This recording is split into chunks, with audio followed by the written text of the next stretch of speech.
নমস্কার বন্ধুরা, mobile literatures লাইব্রেরিতে আজ আবারও আপনাদের সামনে একটি কবিতা নিয়ে উপস্থিত হয়েছে।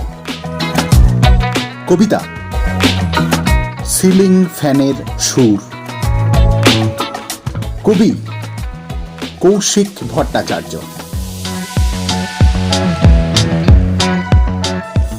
সবে চোখ খুলে বিছানায় উঠে বসেছি। বাপরে, সকাল 9টা বেজে গেছে। ঘড়িতে চোখ রেখেছি।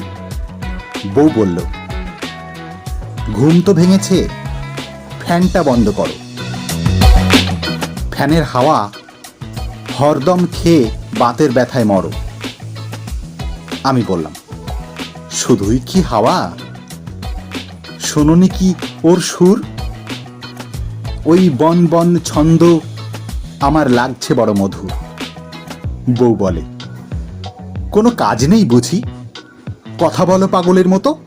সুর কোথায় শুনি? মাথা কি তোমার গেছে স্বপ্নের পুর?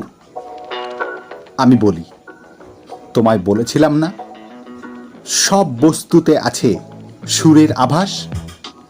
আমি কান পেতে শুনি সুর, করি সেই সুর গাওয়ার অভ্যাস।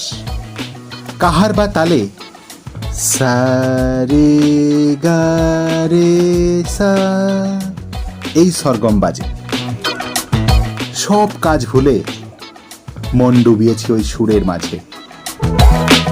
পাখার ব্লেড তোলে ঝংকার, সা সা সা সা। দুই সুরমালা কণ্ঠে পড়ি, মেজাজ হয় খাসা। নমস্কার।